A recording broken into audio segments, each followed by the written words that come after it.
Muli tayo po ay dadako sa ating pong pag-aaral ng kanyang salita at magpapatuloy tayo sa ating bagong series na sinimulan natin noong nakaraang Sunday. Ito ay ang ating series sa Book of Galatians at ito ay pinamagatan natin na The Gospel of True Freedom, ang ebanghelyo ng tunay na kalayaan. Meron pong dalawang lalaki na nangingisda sa isang baybayin ng Massachusetts doon sa Amerika. Yung sinasakyan nilang bangka ay biglang hinampas ng napakalakas na alon. Dahil dito sila ay tumilapong dalawa doon mismo sa dagat at yung kanilang bangka na kanilang sinasakyan ay unti-unting lumayo sa kanila. Dahil ito'y palayo na ng palayo sa kanila, napilitan silang lumangoy patungo sa baybayin at yung bangka na kanila pong sinasakyan ay unti-unting nawawala na sa kanilang paningin. Now, inisip po ng may-ari ng bangka na yon na maaring hindi niya makita pa yung kanyang boat. Maaring ito ay lumubog na sa kalagitnaan ng Atlantic Ocean, kaya hindi niya na inintindi. Tinanggap na lang niya na meron siyang nawalang isang napakahalagang kasangkapan. Pero after nearly 4 years, yung pong bangka na yon ay nakita sa baybayin ng Spain. Isipin natin, after nearly 4 years, yung bangka na yon ay inanod hanggang sa Europe, patungo sa Spain. Ang ibig sabihin, ito ay approximately 3,500 nautical miles ang kanyang pinag-anudan mula sa lugar ng Massachusetts hanggang doon sa baybayin ng Spain. Now, yung salitang pag-anod, o sa Ingles ay drifted, may sound harmless and gentle, but in many cases, it signals danger. Yung salitang inanod, parang simpleng salita lang yan. Pero alam niyo ba na yung salitang yan, sa maraming pagkakataon, ay nagbibigay ng sinyales ng panganib. Drifting can take us so far from where we started. Malayo ang maaaring pagdalhan yan at maaaring dalhin ka sa isang mapanganib na teritoryo. At maaaring ito ang dahilan kung bakit si Pablo, sa kanyang sulat sa mga taga-Galacia, napaka-matalas ang kanyang mga salita. Hindi katulad ng mga sulat niya sa Colosas, sa Filipos, sa Corinto, na sa unang salita pa lamang ay nandoon ang mainit na pagbati, ang pagpapahayag ng kanyang pasasalamat at pag-ibig. Ngunit dito, sa unang pananalita pa lamang ni Pablo, ay mapapansin na natin na medyo matalas na hagad ang kanyang mga pangungusap. Medyo piercing, may intensity yung kanyang mga sinasabi, sapagkat sa pagkakataong ito ay kanyang tinutuligsa ang mga kumukompormiso sa kadalisayan ng mensahe ng Ebanghelyo. Para kay Pablo, ang Ebanghelyo ay hindi dapat binabaluktot. Ang mensahe ng Ebanghelyo ay dapat dalisay sa kanyang presentasyon. Kung ang bahagi ng mensahe ng Ebanghelyo ay tama at ang kabilang bahagi naman ay may mali, lahat ng yon ay mali na. No? Ang isang Ebanghelyo na mayroong slight touch of error is no longer a true gospel. It is already drifting into a dangerous territory. At ang pagbaluktot na ito ay hindi dapat tingnan para kay Pablo na isang magaang na bagay.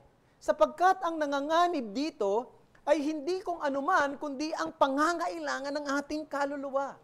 Ang problemang haharapin nito ay ang pangwalang hanggang katatayuan ng isang makasalanang nakikinig ng Ebanghelyo at kung mali ang kanyang napakinggan, ito ang magpapahamak sa kanya. Noong nakaraang linggo, ay ating tinalakay yung pagpapatibay ni Pablo sa kanyang pagiging apostol.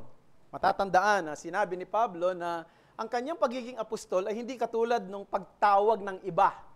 No? Tinawag ng Panginoon na apostol ang 12 meron pa siyang mga idinagdag, yung other apostles, katulad ni Barnabas, katulad ni Matthias, ni Silas, na ang pwede nating sabihing criteria ng pagiging apostol ay dapat naging saksi siya sa Panginoong Jesucristo mula sa kanyang bautismo kay Juan hanggang sa kanyang muling pagkabuhay. At siya tinawag mismo ni Jesus na bilang maging kasama sa katatayuan ng pagiging apostol. Pero Pablo ay hindi. Sabi niya, ang kanyang pagiging apostol ay direktang galing sa Diyos. Ang kanyang karanasan doon sa Damasco ay equal or equivalent doon sa karanasan ng 12 apostol at ang iba pa. Kaya sabi niya, ang kanyang pagiging apostol ay totoo, may otoridad, at kung may otoridad, lahat ng kanyang sasabihin ay may otoridad din. Sapagkat kung ang kanyang apostleship ay discredited, ganun din ang message na kanyang dadalhin ay discredited. And also we noted that Paul was most likely writing to the churches in southern part of Asia Minor. Nabanggit ko sa inyo, yung pong ginamit na salita sa Galatians chapter 1, verse 2, sabi, sa lahat ng mga kapatid kasama ko sa mga iglesia sa Galatia, parang simple lang pagbinasa mo, pero yan ay nag-create ng controversy sa church history. Nag-create ng controversy even among scholars. Sino ba itong tinutukoy ni Pablo na mga iglesia sa Galatia? Kasi hindi niya sinabing iglesia sa Galatia, kundi mga. Ibig sabihin, plural. Kasi pag plural, ang ibig sabihin, sa Galatia, maraming iglesia. Ngayon, ang isang magiging problema, wala itong binabanggit sa aklat ng mga gawa, na si Pablo ay nagpunta sa isang lugar sa Galatia, na kung tawagin ay ethnic Galatians. So sabi natin, ang Asia Minor ay nahahati sa dalawang bahagi. Yung Asia Minor, by the way, yan yung Turkey sa ating panahon. Yung northern part, ang mga nakatira doon ay mga ethnic Galatians. Ang tawag sa kanilang mga Gauls, G-A-U-L-S. O pwede rin silang tawaging Galatians. Ethnic, ibig sabihin lahi. Sa dugo, sila yung mga Galatians. Yun ba ang tinutukoy ni Pablo? Ngayon, kung yun ang tinutukoy ni Pablo, hindi ito malaking region. Isang ethnic group lang ito sa Asia Minor, sa northern part. Kaya, mas tinatanggap natin, sa aking palagay, mas tama, yung Southern Galatians theory. Ang Southern Galatians theory ay tumutukoy doon sa Asia Minor, sa southern part ng Asia Minor, na noong panahon ng Roman Empire ay diniklara na isang probinsya. Ito yung ang probinsyang ito ay binubuo ng mga bayan na ang pangalan ay Pisidian Antioch, Iconium, Lystra, at Derbe. Ito mga lugar na ito, pag tinignan natin sa Book of Acts, ito yung mga lugar na binisita ni Pablo. Ito yung bahagi ng first missionary journey ni Paul. Nagpunta siya sa Pisidian Antioch, nagpunta siya sa Iconium, sa Lystra, sa Derbe. At noong panahon ng Roman Empire, itong lugar na ito ay ginawang isang probinsya na ang pangalan ay Galatia. Kaya most probably, ang tinutukoy ni Pablo na mga iglesia sa Galatia ay tumutukoy sa mga iglesyang nasa Derbe, nasa Lystra, nasa Iconium, at nasa Pisidian Antioch. So, doon natin pwedeng bigyan ng solusyon yung usapin na yon. Now, moreover, binigyan din natin ng pansin na ang essential na mensahe ng Ebanghelyo ay napakahalaga ayon kay Pablo. Na ito ay sa pamamagitan ng biyaya na magre-resulta sa kapayapaan ng isang tao sa harapan ng Diyos. Ang kapayapaang ito ay may kinalaman sa pakikipagkasundo ng Diyos sa tao. Na ang tao ay kaaway ng Diyos dahil sa kanyang pagiging makasalanan. At si Jesus, sa pamamagitan ng kanyang atoning sacrifice, yung katatayuan natin sa harapan ng Diyos na siya ating kaaway ay pinagkasundo niya. Nagkaroon ng pakikipagkasundo sa pamamagitan ng kanyang atonement, ng kanyang sakripisyo. At lahat ng ito ay mauuwi sa kaluwalhatian ng Diyos. Ngayong umaga ay magpo-focus naman tayo Doon sa sinasabi ni Pablo ritong pagbaluktot ng ebanghelyo, o tinawag niyang ibang ebanghelyo, papaano tayo tutugon doon? Ano ang dapat na maging motibo ng isang totoong mangangaral ng Panginoong Kristo sa kanyang pangangaral ng ebanghelyo?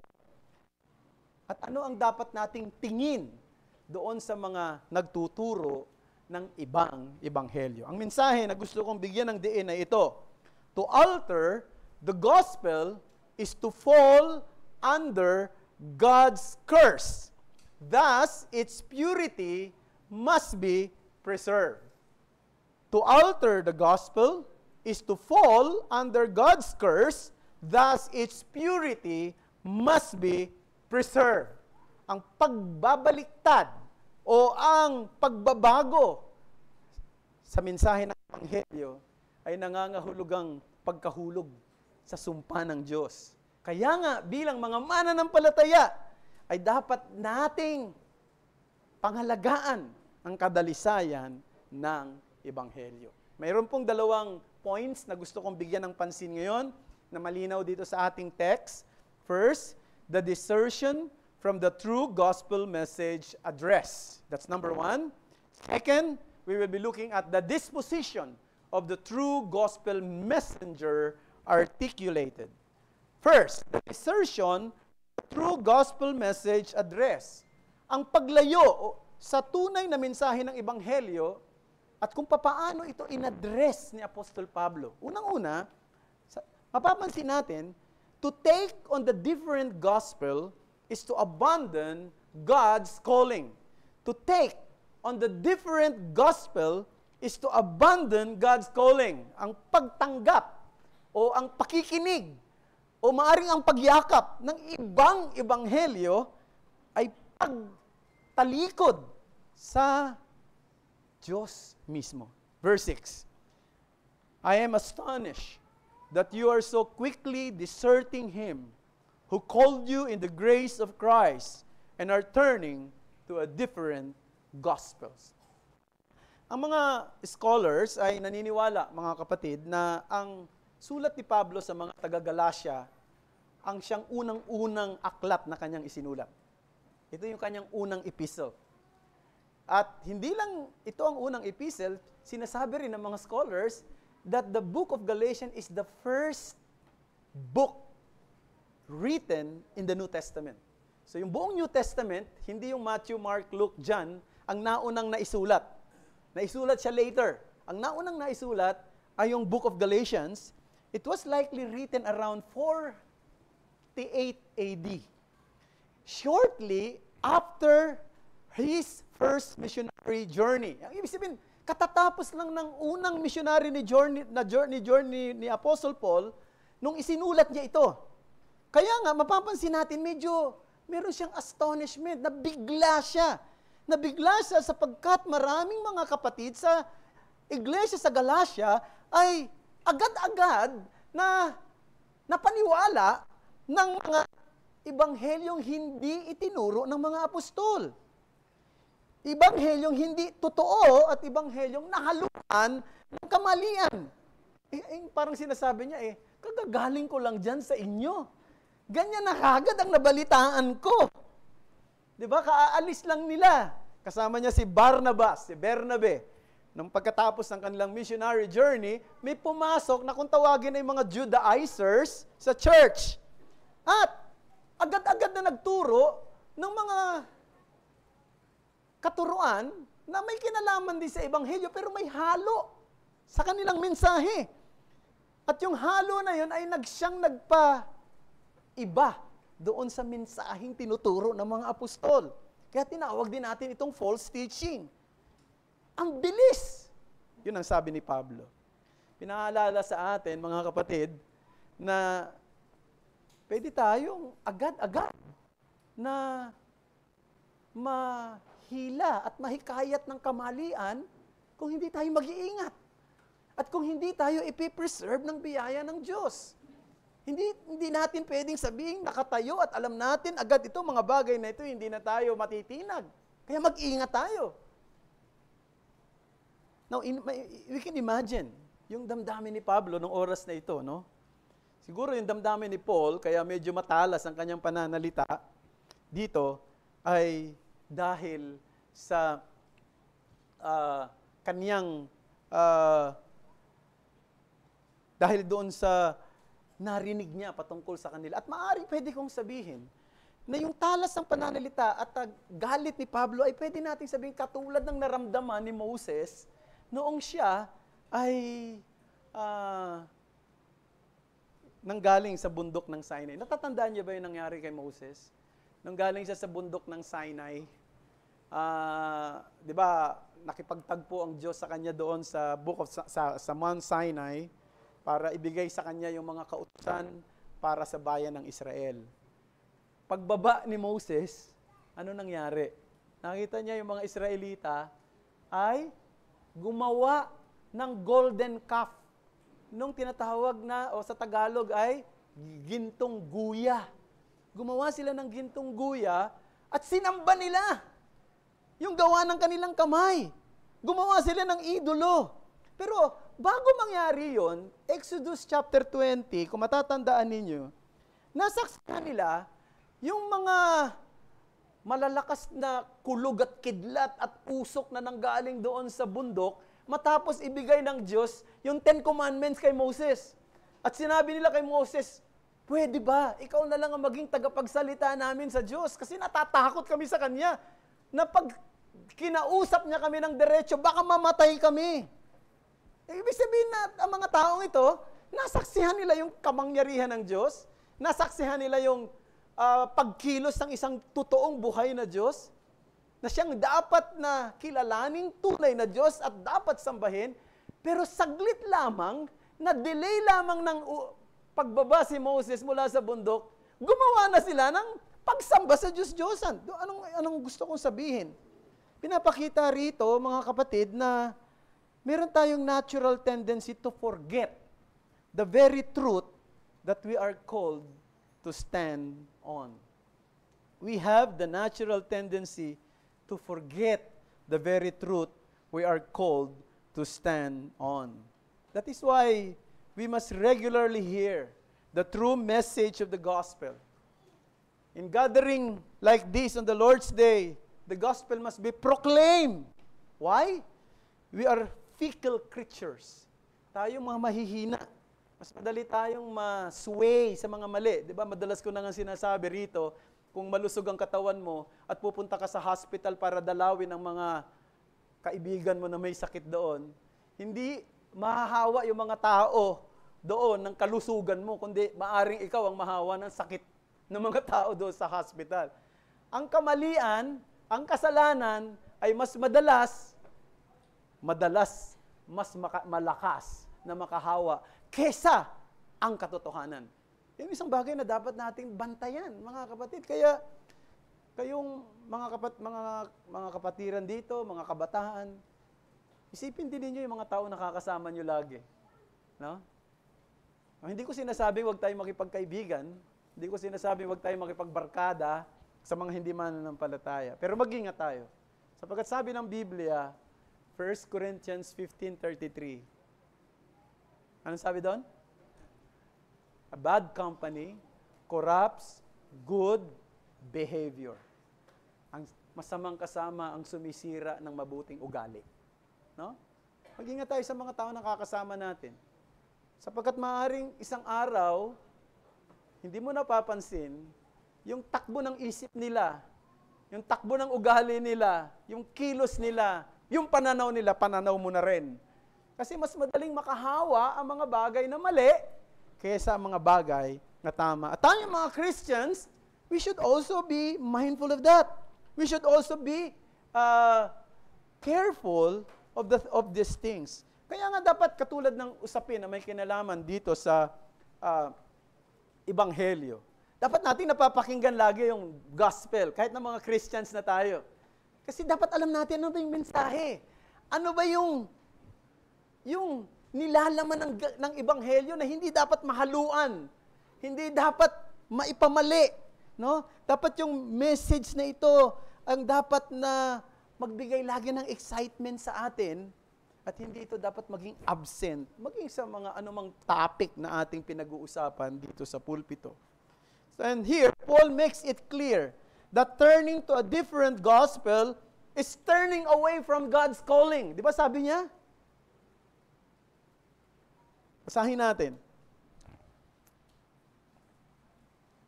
Galatians chapter 1. Ang sabi rito,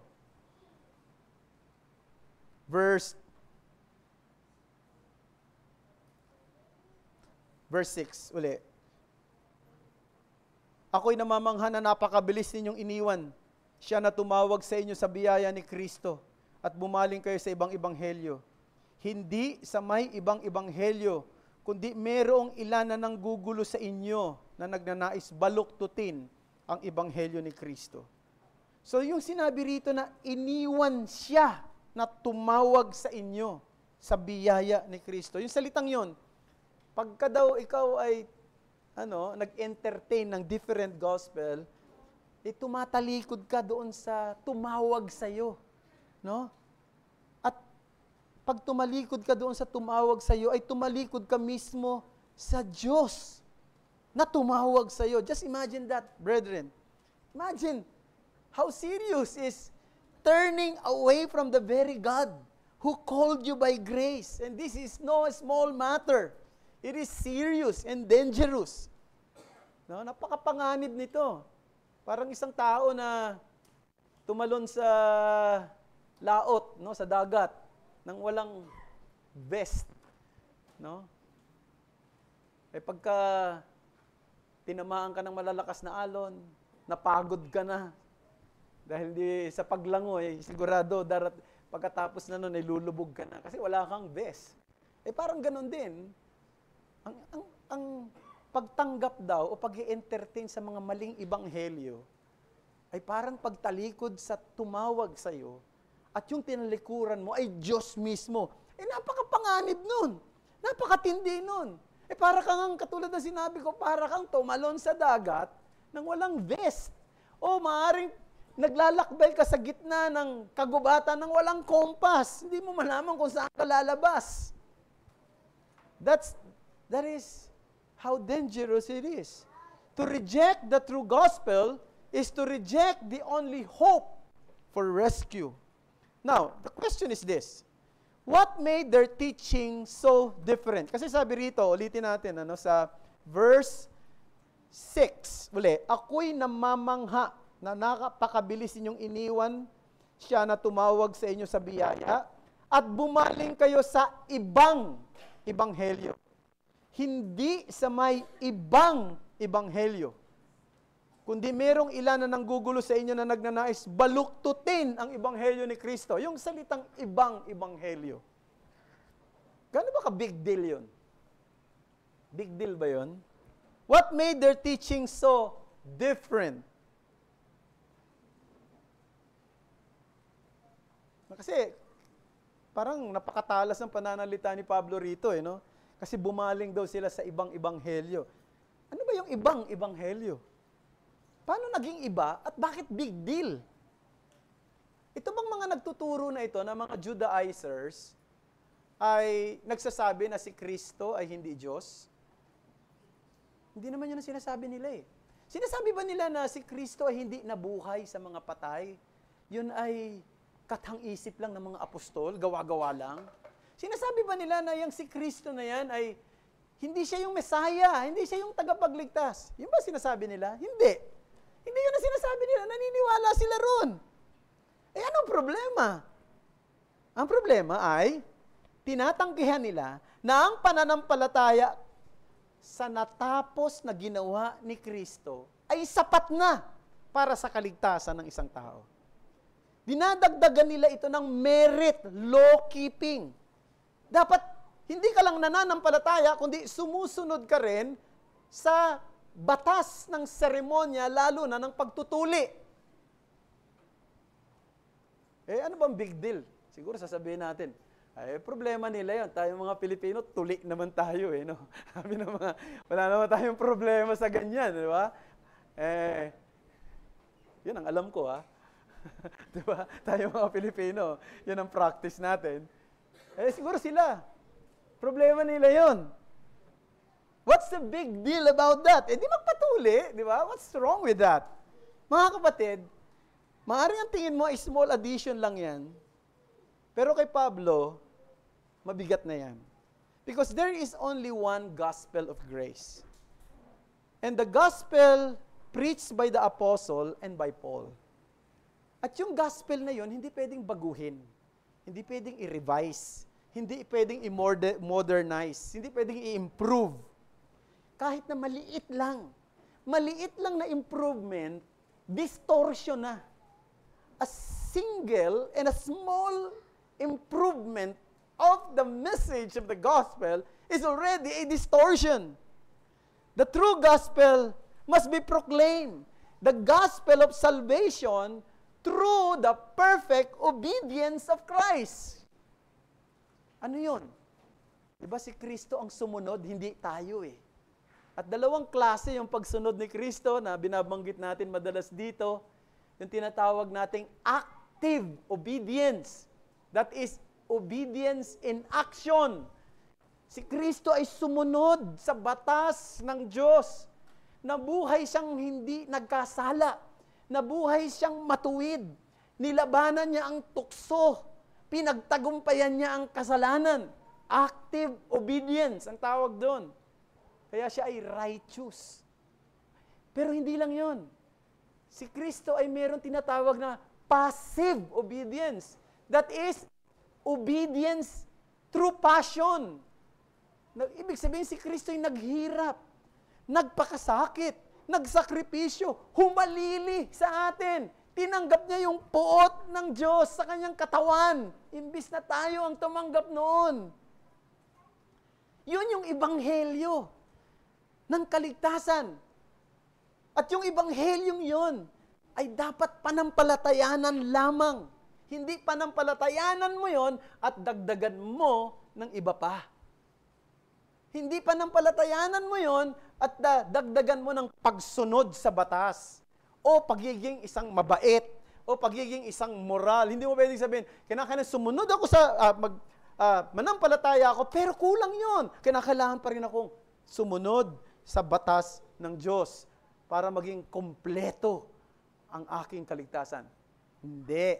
Sapagkat anumang galing sa atin, mga kapatid, ay kulang yan. Now, alam nyo, kaya ako binibigyan ng diin yan.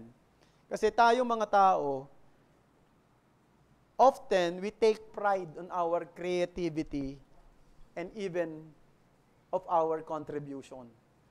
Alam nyo, naintindihan nyo yan, ano? Meron tayong natural bent, may natural tendency tayo na mag-glory sa mga na-accomplish natin, nagawa natin, gaano mang kaliit, gaano mang kalaki. Natatandaan ko, nag-attend ako ng anniversary, church anniversary dito sa Santa Rosa. May nag-invite kasi sa akin, na kaibigan ko. Sabi niya, baka naman may time ka mamaya, ating ka ng anniversary. Magkita-kita tayo, mga magkakaibigan. Matin ako nung anniversary. No, pagkatapos ng service dito sa church, gabi naman yun eh. No, dinanap yan sa isang auditorium sa Santa Rosa. So, nandun ako sa unahan at medyo matagal yung kantahan, no? Habang may kantahan, yung pastor, katabi ko, laging bumubulong sa akin. Alam mo ba yung kanta na yan? Ako nag-compose niyan. No, sabi niya, okay. Maya-maya sabi niya, yan, ako nag-arrange niyan. Sabi niya, maya-maya, bumubulong siya na meron siyang bahagi doon sa doon sa mga... Now, hindi ko gustong husgahan yung kanyang motibo. Maaaring totoo naman na nag-compose siya ng kanta para sa kaluwalhatian ng Diyos. Pero gusto ko lang sabihin, may natural bent talaga tayo, no? Na parang mag-glory sa mga ambag natin. Di ba? Kaya, yun ang isang bagay na dapat maging malinaw sa atin sa usapin ng kaligtasan. Now, yung magkaroon ka ng ambag sa maraming bagay, maganda yan. Pero pagdating sa kaligtasan, hindi tama yan. Sapagkat ang kaligtasan ay gawa lang ng Diyos, sa biyaya lang ng Diyos, at tatanggapin mo lamang sa pananampalataya kay Kristo Jesus. Wala nang iba. Yun lang.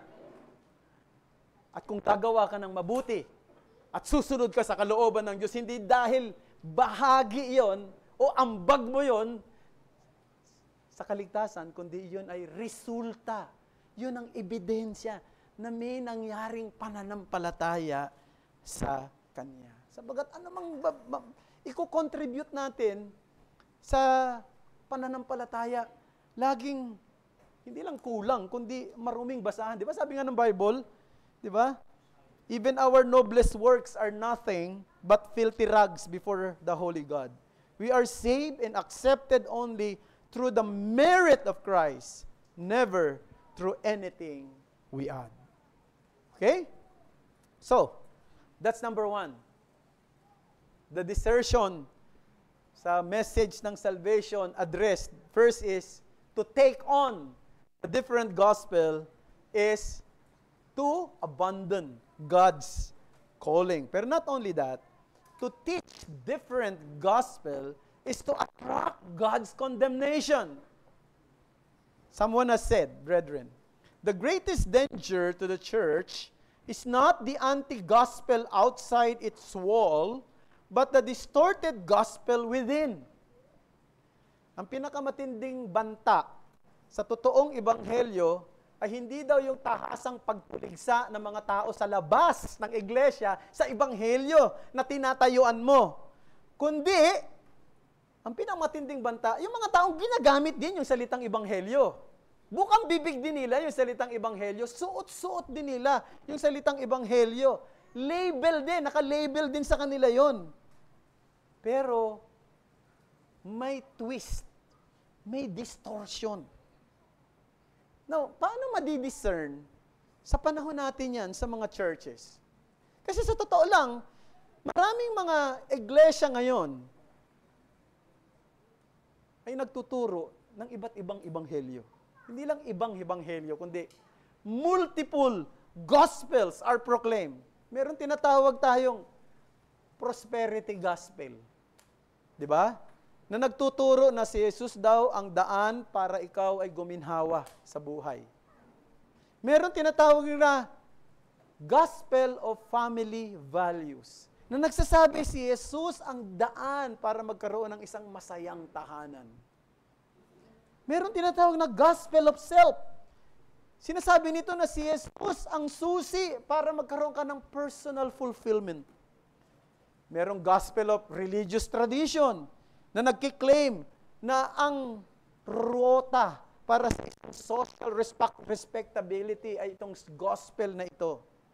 Merong tinatawag na gospel of morality. Nagtuturo na si Jesus, tutulungan kanyang maging isang mabuting tao. Now, kung titingnan natin, lahat ng mga ino-offer ay mga magaganda, beneficial. Pero hindi yun ang totoong tunay na ebanghelyo na itinuturo ng Bible. Kaya nga yung paggamit ng salitang gospel, no? Hindi yun ang nakakapagligtas. Kundi yung realidad sa likod ng totoong ebanghelyo ng kaligtasan. Ano yun? Na si Jesus Christ ay namatay para sa mga makasalanang tulad natin at muling nabuhay. Ito yung ebanghelyo. Nakasentro sa ginawa ni Kristo. At yun ang may kapangyarihang magligtas. Ang totoong ebanghelyo, ina-address niya. Hindi yung mga temporal nating pangangailangan. Wala kang pera. No? Mahirap ka. May sakit ka. Wasak ang pamilya mo. Hindi, yun ang ina-address ng totoong ebanghelyo. Mga temporal lang yan eh. Ang totoong ina-address dito ay ang pangangailangan ng kaluluwa. Ang pangangailangan nating pangwalang hanggan. Ina-address nito kung paano tayo magiging right with God. Kung paano natin matatakasan ng paghatol ng Diyos. Yung puot ng Diyos. Kung paano tayo tatanggapin sa kanyang banal na presensya. Yun ang ina-address ng totoong ebanghelyo. At kung yun ay ina-address, kung yun ay nabigyan ng pansin, yun ang tinanggap natin, doon magkakaroon ng epekto ito maging doon sa mga pangangailangan nating temporal. No? Pero minsan, maaaring naligtas ka pero mahirap ka pa rin. Di ba? Maaaring naligtas ka pero maaaring may sakit ka pa rin. Maaaring naligtas ka na pero maaaring ang buhay mo simple pa rin. Kasi nga ang ina-address ng totoong ebanghelyo, yung pangwalang hanggan, hindi yung panandalian lamang. Yun ang isang malaking problema sa ating mga iglesia ngayon. At doon maiintindihan natin kung bakit sabi harsh yung statement ni Paul. Basahin natin verses 8 to 9 sa English.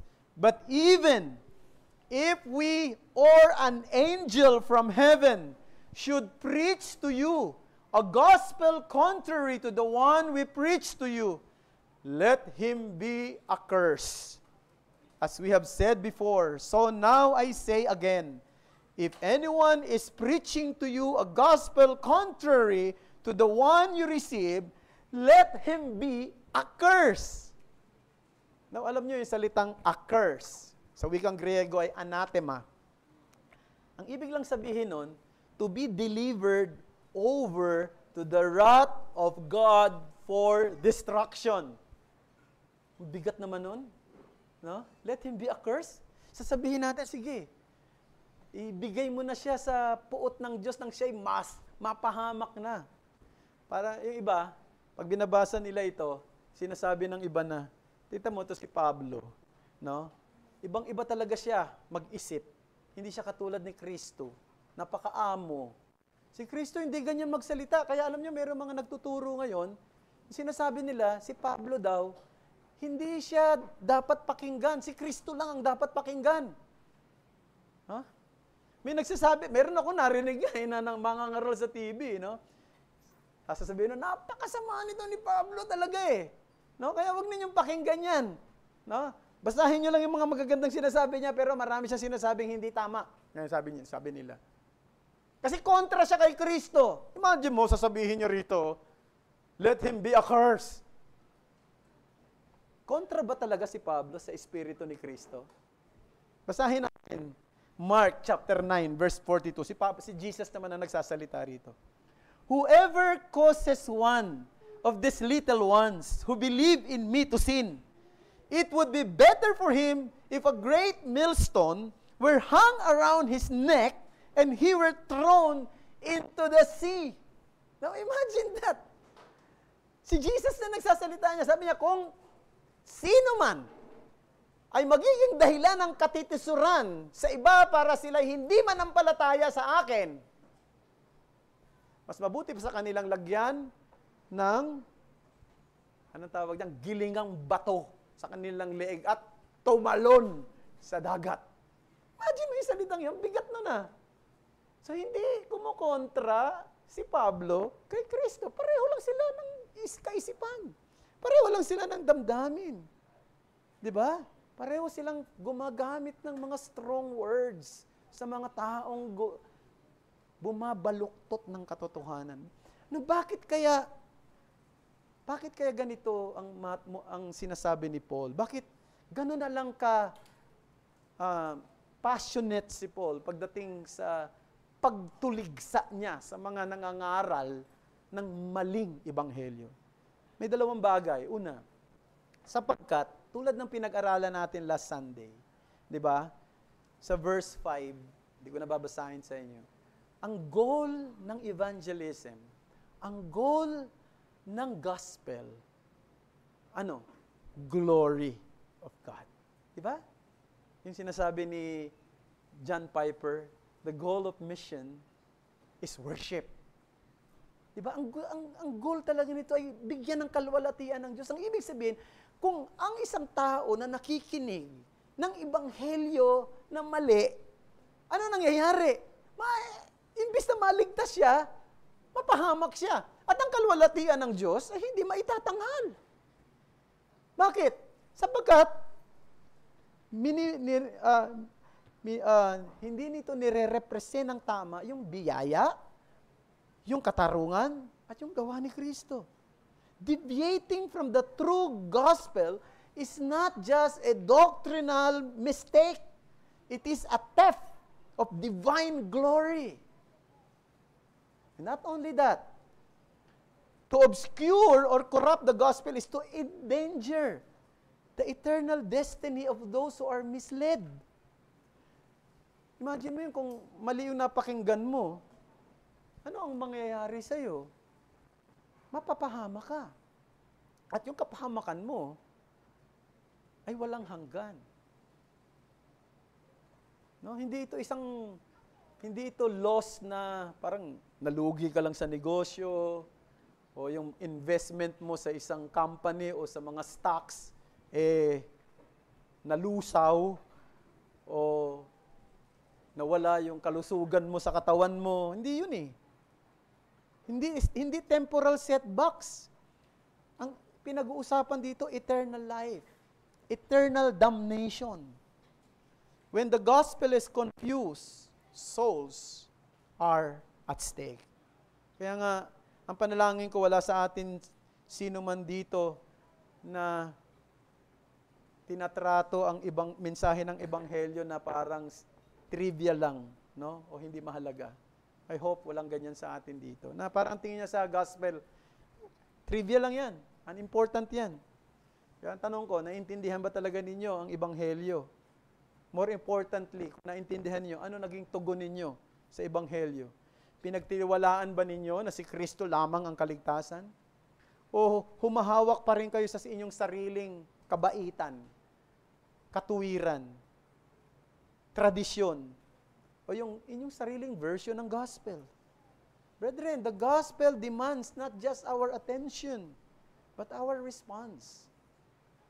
Not just our attention, but our response.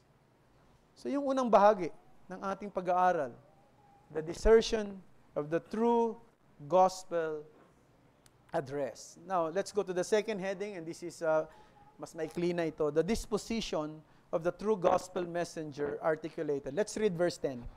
For am I now seeking the approval of man or of God? Or am I trying to please man? If I were still trying to please man, I would not be a servant of Christ. Dalawang bagay sa statement ni Paul na yun. Unang-una, as a messenger of God, he is not a man-pleaser. He is not a man-pleaser. Now, alam niyo si Pablo, dati siyang pariseyo, di ba? Sinabi niya, ako'y dating pariseyo. Pag sinabing pariseyo, stricto yan sa batas ni Moses. Hindi lang basta stricto sa batas ni Moses, dinadagdagan pa nga nila yung ka-strictohan ng batas ni Moses. Ang sinasabi ng batas ni Moses, isang beses kang mag-aayuno sa loob ng isang taon, sa panahon ng Yom Kippur. Anong ginagawa ng mga pariseyo? 3 beses, di ba? Nag-aayuno sila. So, ang ibig sabihin, pinatitindi pa nila. No?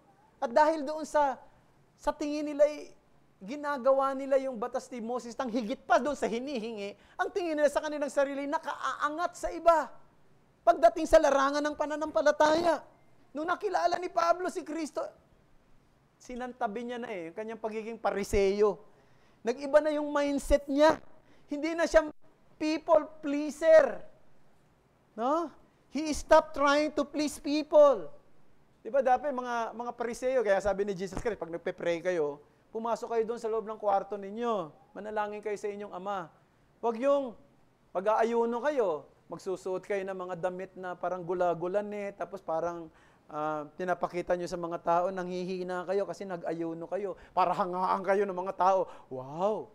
No, talagang si brother, talagang ang lapit-lapit sa Panginoon, talagang nagpa-fasting lagi. Hindi, di ba? Inalis na ni Pablo lahat ng yun Ayaw niya na ng papuri ng ang tao ang mabigyan ng kaluwalhatian o sarili niya Hindi na siya isang lingkod na hinuhubog ang kanyang sarili sa inaasahan ng tao. Na pwede siyang mag-adapt sa kultura. Di ba naalala niyo, may sinabi si Paul, 1 Corinthians 9, sa mga Hudyo, ako'y nagiging Hudyo, sa mga nasa labas ng batas, ako'y tulad sa mga taong nasa labas ng batas, sa mga mahihina, ako'y mahina. I have become all things to all people that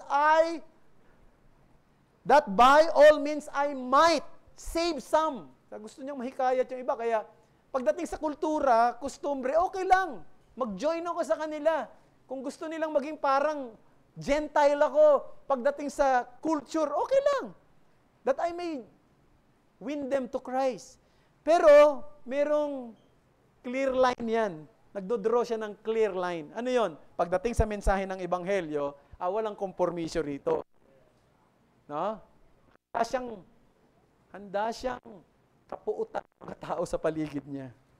Sadly, sa panahon natin ngayon, maraming nangangaral ng Ebanghelyo, hindi sumusunod dito sa ganitong klaseng kaisipan na meron si Pablo. Mas handa nilang ikompormiso yung mensahe.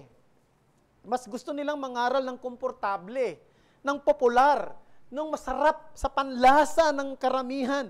Gusto nilang i-adjust yung katotohanan kasi ayaw nila ng rejection. Ayaw nila ng persecution.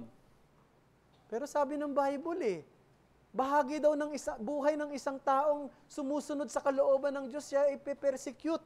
Basahin natin, 2 Timothy chapter 3 verse 12. Indeed, all who desire to live a godly life will be persecuted. So, yan si Pablo. Hindi na siya man-pleaser. Sana ganun din tayo. Sana manatiling ganito yung church natin. Sana manatiling ganito ang mga nangangaral ng Ebanghelyo. Not man-pleaser. But, ito yung pangalawa, master-server. Master-server. One cannot be a true servant of Christ while living to please people. Now, this doesn't mean that we should be rude or unconcerned. No? Iba kasi yun. May mga taong rude talaga. No? Pag nagsalita, sobrang yabang. Iba yung mayabang, iba yung nagsasalita ng katotohanan. No? Of course, kailangan natin maging winsome. Kailangan natin magkaroon. Di ba? Yung mga nag-a-apply ng trabaho, di ba? Isa sa mga requirement, pleasing personality. Ha? Okay lang yun.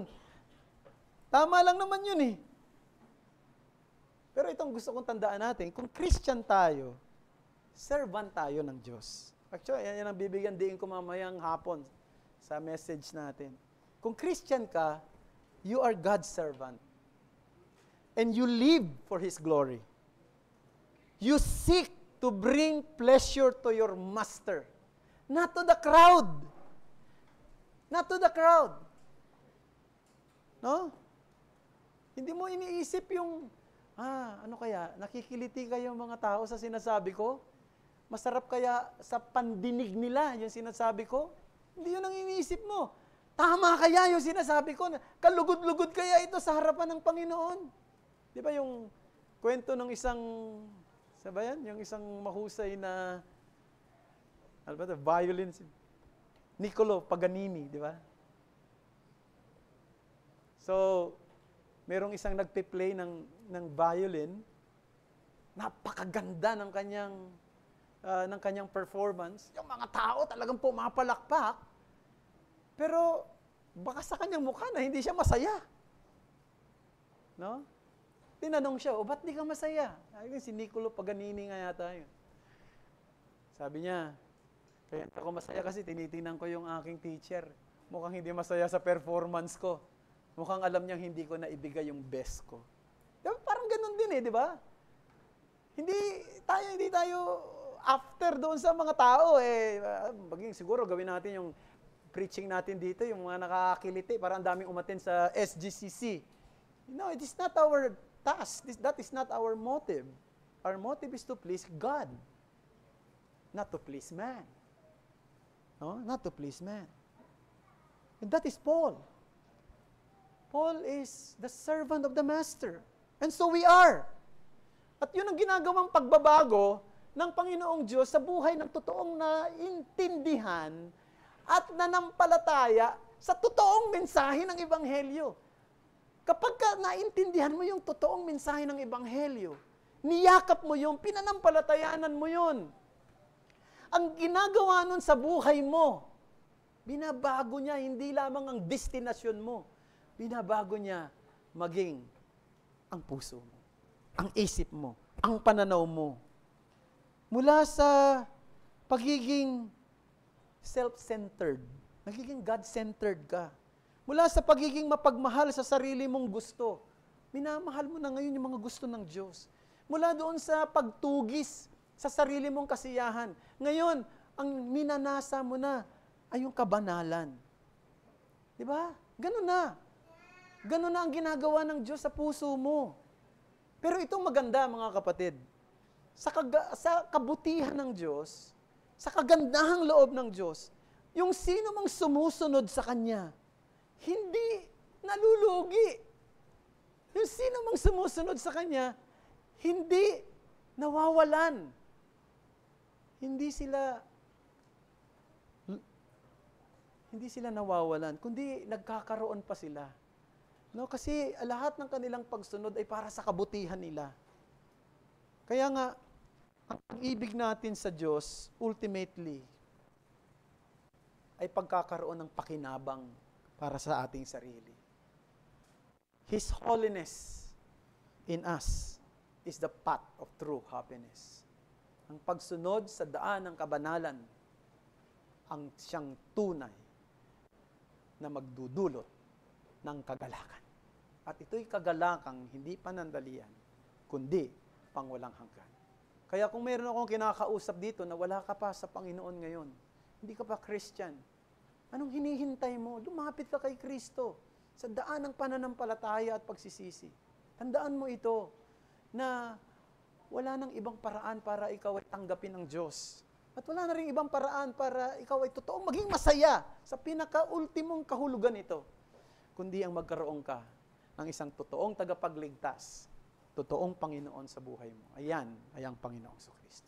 Siya ang totoong daan tungo sa kagalakan. Manalangin tayo. Marami pong salamat sa iyo, Panginoong Diyos, sa mga salita mong ito na napagbulayan namin ngayon pong umagang ito. Sana isulat mo ito sa puso ng bawat isa. At ikaw po ay patuloy na magbigay sa amin ng conviction na ang iyong ebanghelyo ay aming yakapin sa kanyang totoong mensahe, ipangaral sa kanyang totoong mensahe, ipaglaban sa kanyang totoong mensahe, ipamuhay sa kanyang totoong mensahe. Tulungan mo kami, baguhin mo kami, patuloy upang kami maging kamukha ni Jesus. Ang aming pag-asa ay nasa Kanya lamang, si Jesus lamang, wala nang iba. Siya ang aming pag-asa. Ito ang aming dalangin sa ngalan ni Jesus.